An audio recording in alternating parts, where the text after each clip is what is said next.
evening. I'm Donna Bush with your CIG TV News Brief and weather forecast on this Monday evening.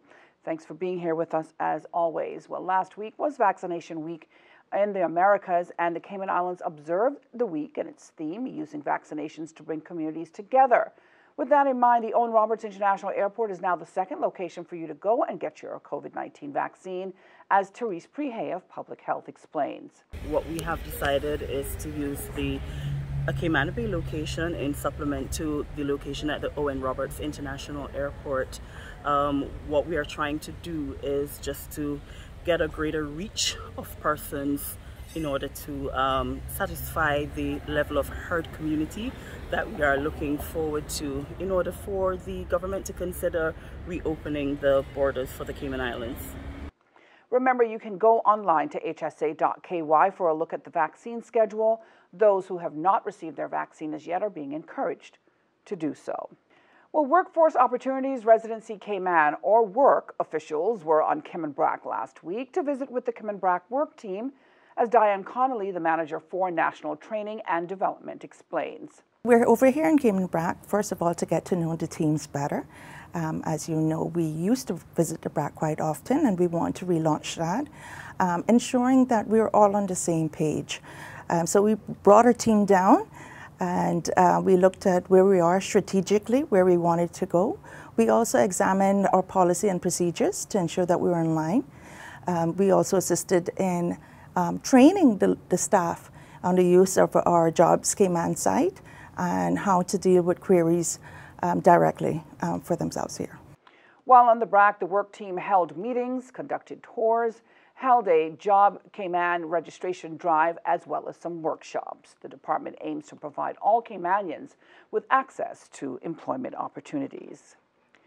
Also in Cayman Brac over the weekend, hundreds of parents and supporters turned out to the 44th annual Cuffman Anderson swim meet, where youth and seniors all competed. I would say today is definitely most enjoyable for each and every one. We have quite a crowd out here this morning, as far as the participants and also their parents and guardians are all out here and definitely enjoying the event here today. We also have some supporters otherwise as well, in addition to the parents and guardians. Also, it's a huge showing here today as far as support from Grand Cayman by the way of the Lions Club of Grand Cayman and also the Lions Club of Tropical Gardens. And my 28 years and Lionism, I think, is definitely the most support I've ever seen here in Cayman Brac for this event. So I want to say a really huge, big thank you to the clubs over there in Grand Cayman for really coming out and supporting today's event here in the sister island of Cayman Brac. The meet is organized by the Lions Club of Grand Cayman and Cayman Brac with assistance from the Lions Club of Tropical Gardens. We invite you to join us at the end of today's news brief for more highlights from that exciting swim meet. Turning now to our forecast, our high temperature reached a high of 89 degrees today, the low of 79. We can expect partly cloudy skies with a 20% chance of showers. Winds are from the east to southeast at 10 to 15 knots with higher gusts. Seas are slight to moderate with wave heights of 2 to 4 feet. The synopsis calls for moderate southeasterly winds and seas, which will continue across the Cayman Islands area for the next 24 hours.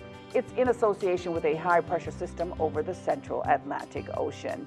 Remember, you can find the latest on local weather conditions online at weather.gov.ky, or you can simply download their app on your mobile device.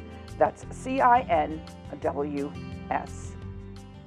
And that's it for today's news brief here on CIG Television. I'm Donna Bush, as always, inviting you to join us here again on Tuesday evening. Until then, be safe and have a great night.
Boating, fishing, and water sports in the Cayman Islands are great, but keep a cool head.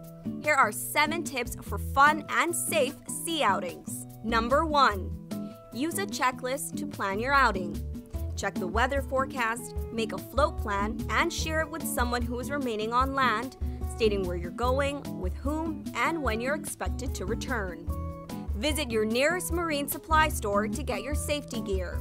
This includes signaling mirrors, whistles, and a flare kit.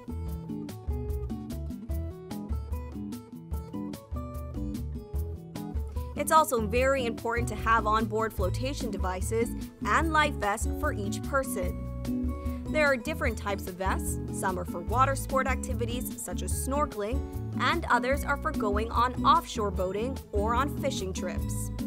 Number 2. These items can be lifesavers in case of an accident or bad weather. Number 3. Use a motor kill switch, especially if you're boating alone. In case of a leak or breakdown, always stay with the boat until help arrives. If you capsize, an emergency beacon or locator device can send a distress signal to inform the authorities of your location. Larger flares will indicate distress to a boat, airplane, or search and rescue officials. Number 4. In addition to sunscreen, food, and beverages, it would be smart to have a cell phone. Make sure your marine radio works. Cayman's boaters use Channel 16 to communicate. Number 5. Also, don't forget your anchor and sufficient rope. Number 6. Boat operators should be familiar with the local waters and reefs, as well as the capabilities and functions of the vessels they are using. Always obey the rules of the sea and the marine environment, and have courtesy for others. Number 7. Alcohol and salt water do not mix, especially if you're the captain. Some useful contact numbers are 911.